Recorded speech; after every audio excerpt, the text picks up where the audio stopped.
Bem, amigos, vamos finalizar o estudo da lição número 10, que nos levou nessa semana a considerarmos o assunto dos últimos dias.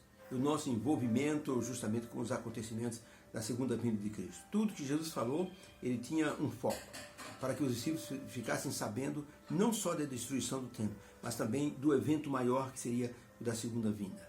Duas grandes notícias tiveram lugar neste mundo.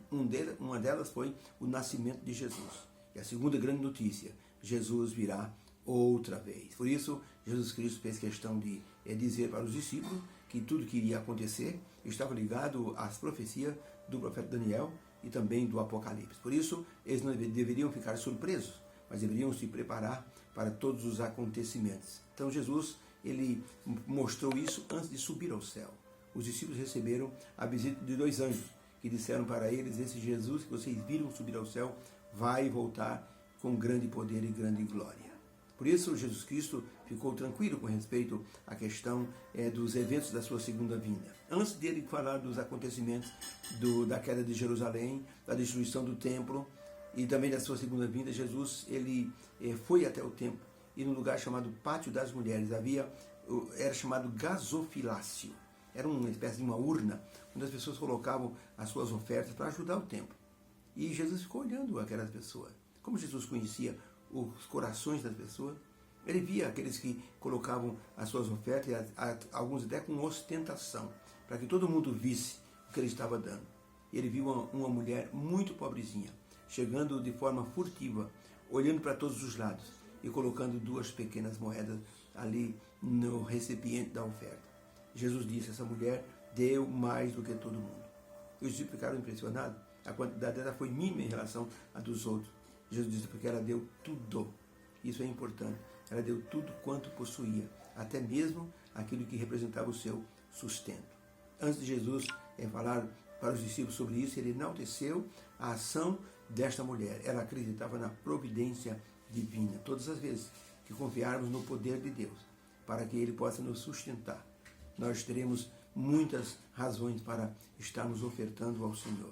Eu vi um pastor que dizia assim: minha filha foi internada no Estado Adventista e ela estava com uma mácula no fundo do olho. O médico disse: ela vai ficar cega. Uma moça com 20 anos de idade. O pastor disse: pedi oração para todas as pessoas da igreja, todos oraram. E depois, quando chegou perto do dia da operação, o médico oftalmologista fez mais um exame. Me chamou e disse: pastor, um milagre aconteceu. A sua filha, o olho dela restaurou por completo. Impressionante. O olho da sua filha está novo. O pastor disse, pregando numa igreja: irmãos, eu chorei de alegria. O que vocês acham que eu deveria dar para Jesus pela cura da minha filha? 20 reais? 50 reais? Irmãos, ele disse assim: eu vendi o meu carro e dei de presente para Deus o dinheiro. Sabe por quê? Eu não me importava de andar de táxi ou de andar de ônibus. Era mais importante eu cumprir o meu voto do coração. Aquela mulher, pobrezinha, deu tudo quanto ela possuía. Gratidão a Deus. Isso é que leva a pessoa a ser fiel e a também dar suas ofertas de forma grata. Jesus saiu do templo e, ao ser abordado pelos discípulos, ele disse: olha, esse edifício aqui vai ser destruído. Como assim, Senhor? Não vai ficar aqui pedra sobre pedra, porque aqui vai vir uma coisa chamada abominável da desolação. O profeta Daniel falou sobre isso. Daniel, no capítulo 7, capítulo 8, ao falar sobre a ponta pequena, que tinha boca e falava arrogância, que jogou a lei de Deus por terra, que falava contra o Altíssimo e que se tornou insolente, perseguiria os filhos de Deus. E Jesus disse: vocês têm que entender o seguinte, o profeta Daniel falou que vai acontecer aqui o abominável da desolação. O ungido será cortado. Jesus era um ungido. Ser cortado significa que Jesus seria morto na metade de uma semana, 3 anos e meio de ministério. Exatamente metade de uma semana profética. Jesus então disse aos discípulos que tudo isso iria acontecer, haveria peste e fomes, mas isso não era ainda o fim, era o princípio das dores. Jesus disse: olha, quando vocês virem Jerusalém cercada, Jerusalém vai ser cercada, vocês fujam para os montes, não fiquem aqui.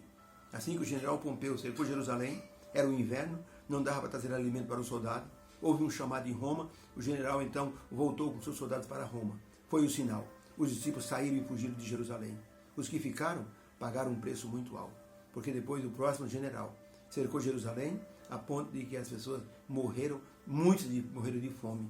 É até contada a história que as mães cozinhavam seus filhos para comer, para não morrer de fome. Uma situação catastrófica. Jesus Cristo falou ainda sobre aquilo que viria como destruição em Jerusalém, que as pessoas deviam se preocupar. Principalmente uma questão que Jesus falou depois da destruição de Jerusalém. Haverá um tempo de angústia, qual nunca houve. Realmente, do ano 538 ao ano 1798, 1260 anos, o que o profeta Daniel profetizou, Jesus confirmou que iria acontecer. No ano de 538, o Constantino o Grande mudou a capital do império, indo para Constantinopla, uma nova cidade.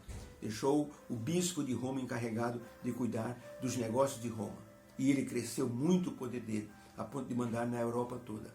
1798, Napoleão Bonaparte, cansado das interferências do Papa, ele mandou o general Berthier prender o Papa e trazer para a França. E o poder de Roma acabou. A ferida mortal foi imposta para Roma. Tudo isso nos leva para a segunda vinda de Cristo, que ele falou, a segunda vinda é importante. Finalização do pecado, resgate dos filhos. Por isso, você precisa estar preparado. Um homem visitou uma casa na Itália e viu que a casa tinha um jardim muito bem cuidado. E disse, seu patrão vem aqui? Ele disse, nunca veio. E, como é que o senhor cuida tão bem? Porque se meu patrão chegar, eu estou com tudo preparado. Então, se ele chegar amanhã, o senhor está com tudo preparado? Ele disse, não. Se ele chegar hoje, agora, tudo está preparado. Aquele homem ficou impressionado. Era um homem que estava assim com a vida torta perante Deus. Voltou para Deus e se preparou para a segunda vinda. Deus nos abençoe. Possamos entender que o preparo é hoje.